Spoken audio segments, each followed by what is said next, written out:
What would happen if a CEO went undercover as a new employee and got kicked out by his own manager on the very first day?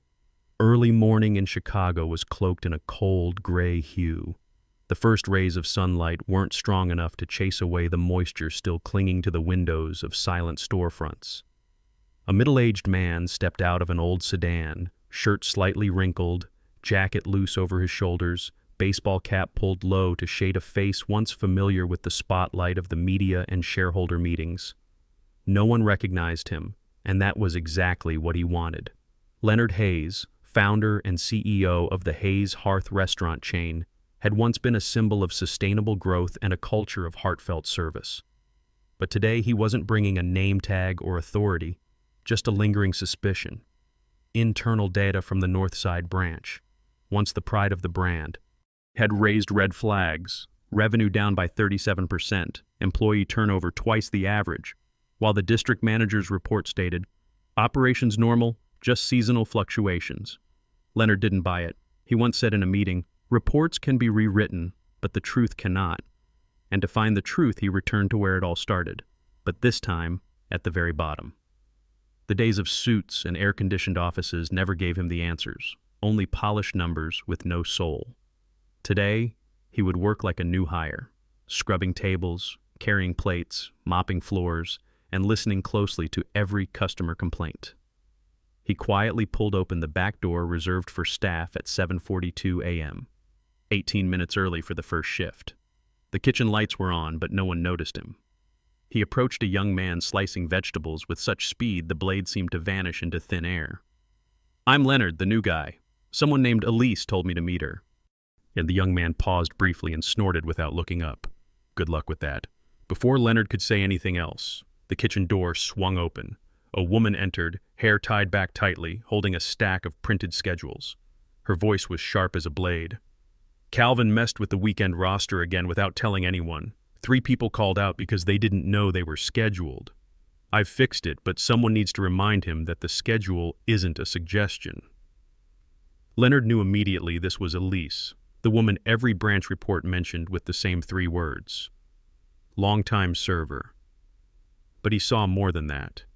In her eyes was a fatigue she didn't bother hiding, the strength of someone who had long surpassed her limits but kept going anyway. And when she turned to him, her gaze sliced through every layer of pretense. He only caught the first words. Another new kid? No smile. No welcome. Just a wrinkled apron tossed into his hands and a curt command, "Follow me." Leonard gave a slight nod. The investigation had begun. But what he didn't yet know was that what he was about to witness wouldn't just change one restaurant, it would change him forever. The small office tucked behind the kitchen was so narrow that if 2 people stood facing each other, one had to sidestep just to open the file cabinet. Elise pushed the door open with her shoulder, tossed a stack of papers onto the desk, and handed Leonard a faded apron and an order pad stained with old ink. "Morning shift starts in 15 minutes. We're short-staffed, so you'll handle tables 6 through 12. Write down exactly what the customer orders. Don't make promises. No discounts unless I approve them." Leonard took the pad, barely able to respond before she continued, "No one has time to babysit. The menu's on the wall. Study it before any customers sit down.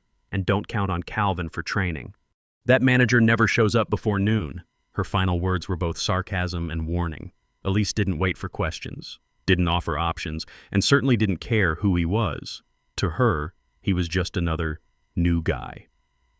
Another disappointment in a long line of short-lived hires. But that, precisely, caught Leonard's attention. He had hired hundreds of employees, reviewed thousands of evaluations. Elise wasn't just good.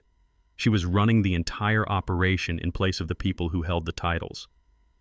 As he fumbled with his apron strings, the restaurant bell chimed to signal the start of the shift. The kitchen door swung open. White light poured in. And like a flood, customers surged in, the aroma of food, the shouting of orders, the clatter of dishes all rising into a chaotic symphony. Leonard stepped out of that room like a rookie soldier entering a live battlefield, and at the center of the storm, Elise moved with speed and precision he couldn't ignore. She coordinated dishes, corrected incorrect orders, signaled staff with her eyes, and didn't hesitate to jump into the kitchen if the chef was behind.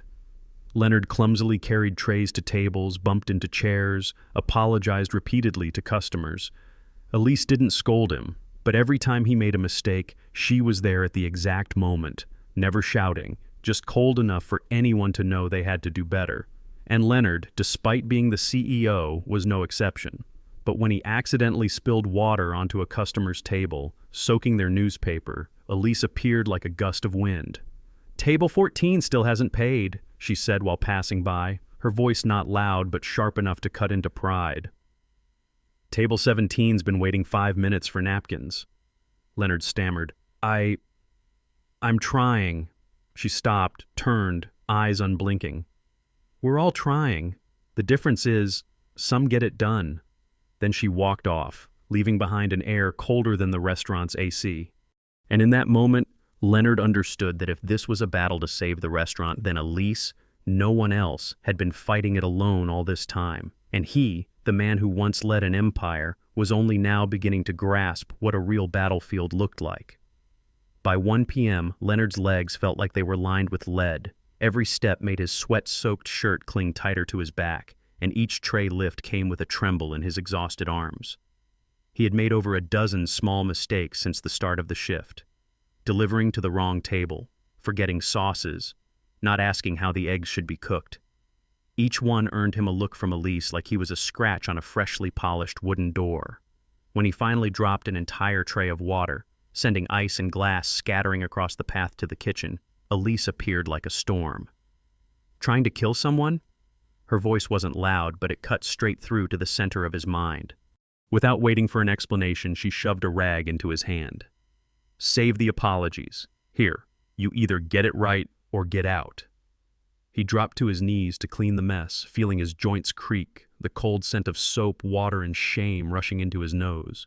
Elise turned away, but he heard her mutter to another employee, "3 useless hires in a month. How many more is it going to take?" In that moment, he saw what had been buried beneath her hardened exterior. Not just anger, but deep, exhausted weariness, the kind that words couldn't fully express. As he stood back up with effort, he caught the 2 chefs whispering in the corner of the kitchen. Elise snapped again today.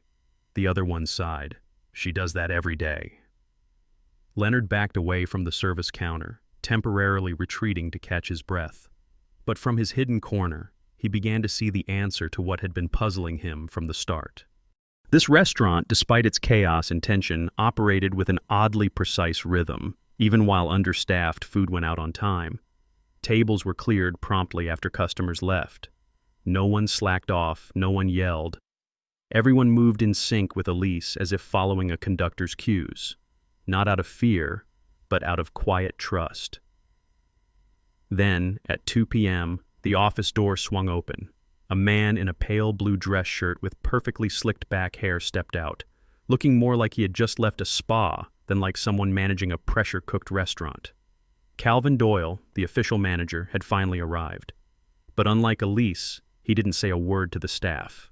He walked straight to a table of regulars, pasted on a glossy smile, and began a string of pointless small talk. Leonard saw the energy in the kitchen shift instantly, from focused urgency to rigid silence. No one spoke freely anymore. Elise didn't even glance at Calvin.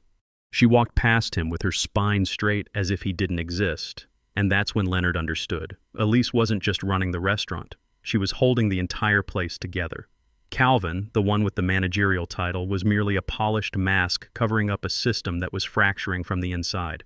Sure, here is the translated script in smooth, natural, voiceover-friendly English with full fidelity to the original content. The restaurant closed at 9 p.m.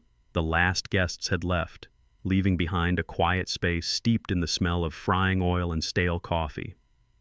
Most of the staff quickly changed out of uniform, exchanged hurried goodbyes, and disappeared into the night. Calvin and Natalie, the assistant manager, had left over an hour ago without saying a word to anyone. Leonard volunteered to stay behind and help clean, using the excuse of wanting to learn more about the evening shift setup. But in truth, he was observing Elise. Once everyone had gone, Leonard found her sitting alone in the small break room behind the kitchen. The dim light cast shadows over her shoulders, usually so squared and tense, now slumped. In her hands was a small photograph, the corners worn. He didn't need to look closely to know it wasn't a joyful photo. It was the kind people keep not because it's beautiful, but because it's all they have left. He stepped forward, intending to retreat once he realized he was intruding on a private moment, but the creak of the floorboards gave him away. Elise turned quickly, startled, and stuffed the photo into her front pocket. "What are you still doing here?" she asked, guarded. "Just finishing up a bit more cleaning," Leonard replied softly, avoiding her vulnerable gaze. "You look tired." Elise let out a laugh, void of humor. "Tired is my default setting." Then a phone rang. Elise glanced at the screen and her expression changed instantly. The hard exterior crumbled like a mask being ripped away. She turned away, answering in a hushed but anxious voice. "Yes, this is his daughter. Is it bad this time? Please don't call an ambulance. The fees are too high. I'll be there right away." When she hung up, her hands went to her face. For the first time since Leonard had met her, Elise let her emotions show. "Family trouble?" he asked gently. She nodded without looking at him. "My father, end-stage Alzheimer's. The care home called because the night shift didn't show and he's having an episode." Leonard clenched his hand slightly. "I'm sorry. Do you need help with anything?" Elise turned back, lips pressed tight, and answered with a bitter smile. "Unless you can magically lower medical costs or make rent cheaper, then no." She hurriedly packed her things, wrapping a leftover sandwich in a napkin. Leonard noticed. Elise caught his look and snapped, "Go ahead, judge me. I haven't had time to go grocery shopping all week." "I'm not judging you," Leonard said, shaking his head. She sighed. "I'm sorry about this morning, that get out line. I shouldn't have said it." Then, as if she could no longer hold it in, she admitted, "It's not just this month that's been hard. It's been years. Many, many years." As they left the restaurant together, Leonard quietly followed Elise to an old sedan parked beneath the trees, its surface coated in dust. Inside were a canvas bag, a few blankets, a pack of baby diapers, and a child's car seat. "Do you live far from here?" he asked softly. Elise hesitated, then gestured vaguely. "I'm staying a few places for now." He looked at the car, heart sinking. "How long?" 3 months, she answered, not meeting his eyes. "When it gets too cold, I crash at a friend's. Otherwise, this car is home." Leonard stood frozen. He had once thought he understood the pressure frontline workers endured. But it wasn't until standing here, in the dark beside a small car that doubled as a home and a care center for a sick father, that he realized. Elise wasn't just keeping the restaurant running. She was fighting every night to hold on to her dignity and self-respect in a system that had quietly abandoned her long ago. Sure, here is the full English translation of your request, crafted with a smooth, natural tone suitable for voiceover, preserving every detail without omissions or additions. Leonard woke up earlier than usual. The faint morning light had not yet crept through the hotel window when he was already standing outside the restaurant, holding a hot cup of coffee for each member of the kitchen staff. Elise hadn't arrived yet. He made his way through the service area and into the cold storage room. If something was wrong, the storage would reveal it. And true to his instincts, he saw chicken boxes that had expired 3 days ago, mixing sauces with a thin layer of mold still placed in the easy-to-reach spot, and old bread stripped of labels set next to the fresh ones. The date markings had been overwritten in a different colored pen, a blatant sign of falsification. "What are you doing in there?" came the low voice of a man behind him. Leonard turned around to find Tony, the head chef, standing with his arms crossed, his gaze a mixture of scrutiny and fatigue. "I'm just learning how to manage inventory," Leonard replied carefully. "But these items seem out of date." Tony paused. He lowered his voice, keeping out of view from the cameras. "Around here, things have to last beyond the allowable shelf life. Don't tell Calvin I said that." "This is really dangerous," Leonard blurted out. Tony shrugged. Elise tried to fix it. She even proposed a new ordering schedule to save costs without sacrificing quality. But Calvin didn't even bother to read it. Leonard didn't say more, but he knew. This wasn't mere carelessness. This was a system being intentionally distorted. That afternoon, Leonard shifted from being a server to a quiet observer, and he started noticing things that only a CEO who has reviewed hundreds of reports would catch. Vanessa, the assistant manager, was taking cash and recording it in a separate notebook, disconnected from the register system. Elise, instead of snapping like the day before, was patiently teaching a new employee, Lily, how to carry a tray without spilling drinks. When Lily shyly thanked her, Elise simply replied, "Make sure to pass it on to the next. No one gets properly trained around here."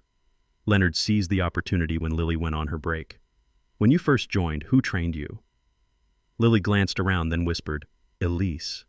I was assigned to Manager Calvin's team, but I waited around all week and no one taught me anything. She felt sorry and showed me everything from scratch. She's strict but fair. She's even helping me review for my nursing exam. Please don't tell anyone." She paused, then added even more softly, "There was a day when a customer couldn't pay the full bill, and she quietly covered the difference." Leonard felt his throat tighten. That woman, living in her car, caring for her ailing father, holding an entire restaurant on her shoulders, still chose to share what little she had so others wouldn't fall. While Calvin and Vanessa manipulated the books, Elise patched the holes the system ignored. She didn't make speeches or demand recognition, she just quietly mended the cracks so the place wouldn't collapse. And it was in that very moment that Leonard realized, if he didn't act soon, there would be no second Elise to hold on to what's still worth saving. By the end of the day, Leonard was almost certain he had gathered enough evidence to uncover the full picture behind the decline of the Northside branch. But he needed one final link, something that didn't just confirm misconduct, but revealed a conspiracy. The opportunity came that evening when a large party reservation kept both Calvin and Vanessa occupied at the front of house for over an hour.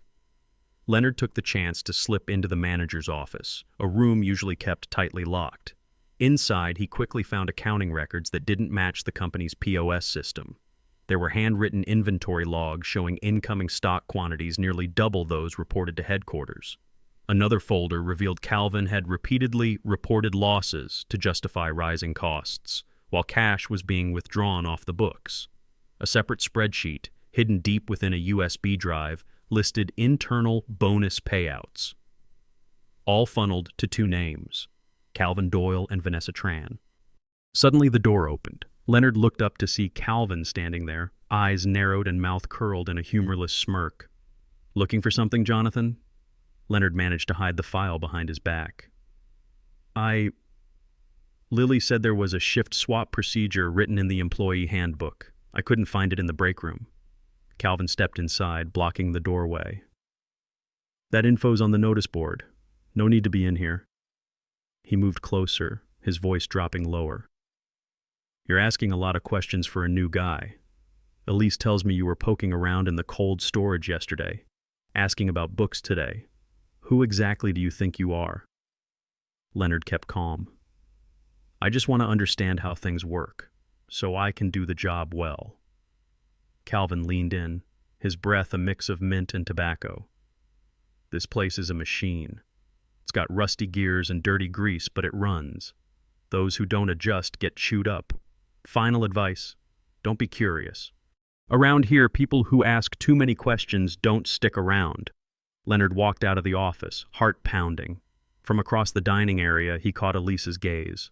No words were exchanged, but she already knew what had happened. Quietly, she approached and spoke just loud enough for him to hear. "Whatever Calvin said to you, he meant it. Around here, a question is a threat." Leonard stopped walking. "Then why don't you ask questions anymore?" Elise turned away, but her voice lingered behind her. "I did. I sent them to headquarters. With evidence. No one replied. No one cared." Then she stopped, turned back, her eyes burning. "I'm not silent because I don't know. I'm silent because I'm exhausted. I have my father. I don't have the luxury of being fired for doing what's right." Leonard stood frozen. He had created a system of oversight, and that very system had caused people like Elise to be ignored. Elise wasn't weak. She had fought. But she couldn't win against a corporation that preferred pretty reports over painful truths. And he, the man who built that corporation, was the first who had to answer for it. Leonard didn't sleep all night. He sat alone in the hotel room, surrounded by copies of reports, surveillance photos, and handwritten notes. But what kept him awake wasn't the numbers.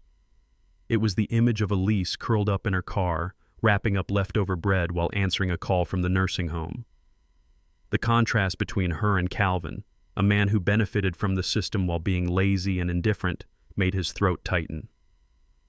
Before sunrise, Leonard had already called the head of HR, the legal director, and the regional operations manager. He didn't reveal his location, but requested remote access to the surveillance system and had the past month's data sent directly to his personal drive. As the sun began to rise, he was already seated in the surveillance room, a tiny chamber tucked behind the kitchen that most employees didn't even know existed. He fast-forwarded through hours of footage, Calvin pocketing cash when he thought no one was watching, Vanessa altering payroll logs, and both of them mocking Elise on camera without realizing they were being recorded. But it was in the most ordinary frames that Leonard saw something extraordinary. Elise staying after closing to wipe down equipment, check inventory, and rotate stock so that newer items were placed behind a small but telling sign of respect for the customers that no one asked her to do. On one night, he saw Elise count her tip money and secretly slip some into the shared tray, probably for the young dishwashers working the late shift. Every small act made one thing crystal clear. Elise didn't act out of a need for praise or job security. She acted out of dignity, out of a belief that someone out there deserved to live in a kinder world. Whether it was a new hire or a customer who wouldn't remember her name, Leonard opened the customer complaint files in the system and was shocked to find that nearly 70% had been pinned on Elise by Calvin. He cross-checked them with the camera footage. The truth emerged. Whenever there was an issue, it was Elise who handled it. Calvin either disappeared or threw her under the bus to protect his own image. What hurt more was seeing that Elise had reported all of it. There were ticket numbers, internal emails, attached screenshots, yet no one had responded. The middle layers had buried everything, or drowned it in meaningless checklists and fake evaluations from mystery shoppers who stayed 30 minutes and left with a blank nod. The door swung open. It was Tony, the head chef, who froze when he saw Leonard. "What are you doing in here, and how do you have the key?" Leonard stood up and pulled out his official ID badge. "Leonard Hayes. I'm the CEO." Tony's eyes widened. "Holy, the undercover rumor is real? Elise is going to faint when she finds out." Leonard gave a faint smile, but his voice hardened. "I need you to keep this to yourself, and I need to know. How long has Elise been doing all this?" Tony leaned against the wall, his face sinking. "Since the day Calvin arrived. 3 years. She's been the manager without the title. She's the one holding this place together. But Calvin keeps pushing her down, afraid she'll take his spot." Leonard clenched his fists. He no longer had doubts. This wasn't a failure of management. It was sustained abuse, made possible by a system he once believed was efficient. And if he didn't act right now, it wouldn't just be Elise who broke, it would be everything he had ever built, crumbling alongside the last chime of a dinner bell. The next morning, at exactly 8:30, 15 minutes before the restaurant opened, Leonard walked in, no longer Jonathan, the new hire. He wore a charcoal gray tailored suit, his tie knotted neatly, and his gaze sharp as a scalpel, not aimed at enemies, but at the truth. Behind him followed the regional operations director, the head of legal, and 2 plainclothes security personnel. No one spoke, but their presence instantly froze the entire room like a sudden cold front. Calvin stepped out of the office, flashing a social smile. "We're not open yet. Is there something you need help with?" Leonard stepped forward and pulled a company ID card from his jacket, flipping it to show the name. Leonard Hayes, CEO of Hayes Hearth. Calvin stiffened like a statue, his eyes locking onto the old uniform still hanging in the break room, the very place where he had shouted at his own boss without knowing it. "Everyone," Leonard said clearly, "I've worked here for nearly a week as a new hire. Today, I return as the head of the company, and I have a few announcements." Whispers rippled through the room. Lily covered her mouth. Tony folded his arms and smirked. Vanessa stepped away from the register, trying to maintain composure. Leonard continued, "First, this restaurant will temporarily close for 2 weeks to restructure operations, repair equipment, and retrain staff. A few faces turned pale. Someone asked, "Does that mean we won't be paid?" Leonard smiled gently. "All staff, excluding the management team, will retain full pay and benefits during this period." The atmosphere shifted. Audible sighs of relief followed. But Calvin still hadn't grasped what was coming. "You said, excluding the management team. What does that mean?" he snapped. Leonard turned to face the two directly. "Calvin Doyle, Vanessa Tran, as of this moment, both of you are officially terminated. Charges include embezzlement, falsifying records, violating food safety regulations, abuse of power, and employee harassment." Vanessa went pale. "Based on what?" The head of legal handed each of them a thick envelope packed with evidence. Leonard didn't wait for a response and ordered, "Security will escort both of you off the premises. Any attempt to access company property after today will be met with criminal charges." Calvin shouted, "This is outrageous. It's a setup. I'm going to sue the company." Leonard looked at him as one might look at a garbage pile left too long. "We have everything. Footage of you pocketing tip money, audio of you blaming Elise, altered invoice copies, and I was right here, hearing you threaten me with my own ears." Calvin turned, searching for an ally, but no one met his gaze. The staff who once feared him now looked on with cold indifference and a hint of satisfaction. As the two were escorted out, Leonard turned back to the team. "Everyone in 15 minutes, please gather in the dining area. We'll be discussing the future of this place." Just then, Tony spoke up. "Where's Elise?" Lily responded quickly. "She called in. Her dad was hospitalized last night. She'll be late." Leonard gave a slight nod. "Good. I want her here when change begins." And in those 15 minutes of waiting, the restaurant stood silent, like a stage with its lights already warmed, ready for the main character to arrive and pull back the curtain of truth. At exactly 8:45, the door to the restaurant swung open. Elise rushed in, her hair hastily tied back, uniform still crooked, eyes red from lack of sleep. She froze at the unfamiliar scene before her. Corporate executives, staff gathered in groups, the air heavy with an almost suffocating formality. Her eyes scanned the room and saw neither Calvin nor Vanessa. Her face hardened. "What's going on here?" Tony called from behind the counter. "Staff meeting. You got here just in time." Elise approached the group, her posture wary, when her eyes landed on Leonard, now dressed in a tailored suit entirely different from the clumsy new guy she knew. She stopped cold. The first words out of her mouth were, "You're not new." Leonard nodded calmly. "I'm Leonard Hayes, CEO." Elise didn't shake his hand, didn't bow her head. She looked at him as if staring at a bad joke. "So you spied on us? Went undercover just to shut us down?" Leonard didn't deflect. "I went undercover to understand why one of our top-performing restaurants had fallen so far." He paused, then looked her straight in the eye. "And I found the reason. Calvin and Vanessa were both terminated this morning. This location will temporarily close for 2 weeks for restructuring. All staff will continue to be paid, including you." Elise didn't relax. Arms crossed, her voice cold. "And after 2 weeks, you'll bring in outsiders again? Start over with people who don't understand this place?" Leonard smiled, not with arrogance, but as someone who had just seen the real foundation. "That depends on who's leading, and I'm not bringing in anyone. I just need the person who kept this place alive for the past 3 years." The room fell silent. Elise blinked. "I don't understand." Leonard pulled a folder from his case and placed it on the table. "This is an official appointment contract for the position of branch manager of Hayes Hearth, Northside, with a salary that reflects your worth, a flexible schedule so you can care for your father, and extended health coverage." Elise opened the folder, her eyes stopping at the salary figure, and for the first time, the tough expression she had worn for years cracked. "Is this real?" Leonard nodded. "The only mistake all this time was not recognizing your true value sooner." She looked around. Tony nodded. Lily smiled. A few others whispered, "Take it, Elise." Elise tried to stay composed, but a single tear escaped. She quickly wiped it away, as if trained never to show weakness. Then she asked softly, "Why me, after everything I said to you, after the times I told you to leave?" Leonard answered sincerely, "Because you had every right to be angry, and you were right. I was wrong. The system I built failed to protect people like you. But that changes. Starting here."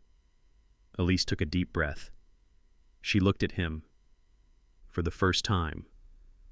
Not as a watcher, but as a teammate. Then she nodded. "Okay. But if I do this, I'm not doing it alone. I want a fresh start, with training, a clear system, and a real voice when something's wrong." Leonard smiled. "You'll have full regional support. You won't be alone again."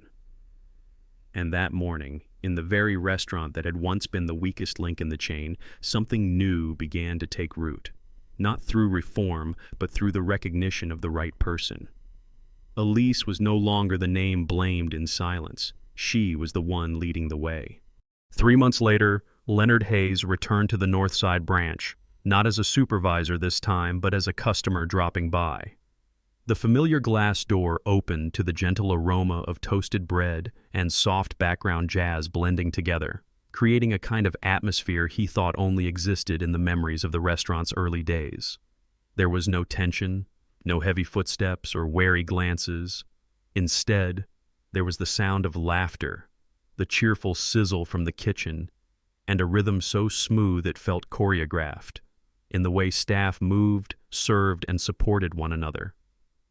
Leonard sat at the bar, from where he could see the entire operation unfold. A new employee was taking orders while being patiently guided by a more experienced team member. Tony, now officially the executive chef, conducted the kitchen like a maestro leading an orchestra. Every dish came out not just looking beautiful, but on time and exactly as requested. But the person who drew Leonard's eye the most was Elise. She emerged from the kitchen, walking briskly but without stress, her hair neatly tied back, her eyes no longer sunken with fatigue. She spoke to customers with a warm tone, checked in with each staff member about their shifts, and reviewed the operations dashboard hanging by the counter, displaying live data on customer satisfaction, revenue, and staff retention. All the numbers were higher than they had ever been since the branch opened.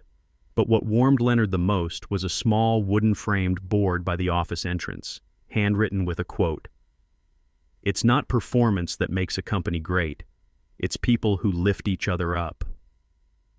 Elise caught Leonard's eye and smiled as she approached. "You should have called first," she said softly, her tone no longer guarded. "I wanted to see everything just as it is," he replied. "Not a version dressed up for the boss." Elise laughed, genuinely this time. A laugh Leonard once thought he'd never hear from her. "Still holding on to that suspicion, huh?" She gave him a tour of the restaurant, the newly optimized energy-efficient kitchen, a revamped break area with individual lockers, and a water purifier installed for staff. She pointed to a photo of her and her father, who had since been moved to a better care facility thanks to the new insurance plan. "He's starting to recognize me now, even if it's just for a few minutes each day." Leonard quietly looked at the photo, then asked, "Are you still living in your car?" Elise shook her head, eyes shimmering. "I managed to rent a small apartment 5 minutes from here. I'm also taking online classes for a business management certificate. I figured, if I've done the hardest part all these years, I should probably understand the bigger picture too." Before leaving, Leonard saw a group of employees gathered around Elise as she trained them. They listened attentively. One took notes. Another asked a follow-up about the kitchen process, showing rare initiative. Elise responded with a patience she once didn't have. Not because she had changed, but because she now had the authority to lead. As Leonard walked out the door, he glanced through the window one last time. Elise was bending down to hand a birthday cupcake to a little girl. He could hear her voice clearly through the glass. "Happy birthday, sweetheart. Next time you come back, remember to say my name, okay? I still remember the cupcake you liked." Leonard turned away, a deep sense of peace filling him. He hadn't just saved a restaurant. He had placed the right person in the place she always deserved to be. And through Elise, he rediscovered what his father once taught him, that sometimes an empire doesn't need another new branch, it just needs to keep its soul in the right place with the right person. This wasn't just a recovering location anymore. It was a community coming back to life. And Elise, the woman once told to get out, had become its irreplaceable heart. In an environment where honest voices are often drowned out by power and polished reports, Elise's story reminds us that true leadership doesn't lie in a title, but in daily actions, responsibility, and quiet perseverance. If you believe that giving the right recognition can transform an entire system, then like this video, subscribe to our channel to help us share more stories of humanity, and don't forget to leave a comment with 3 words: rightful recognition, for a world where those who deserve a chance truly get one.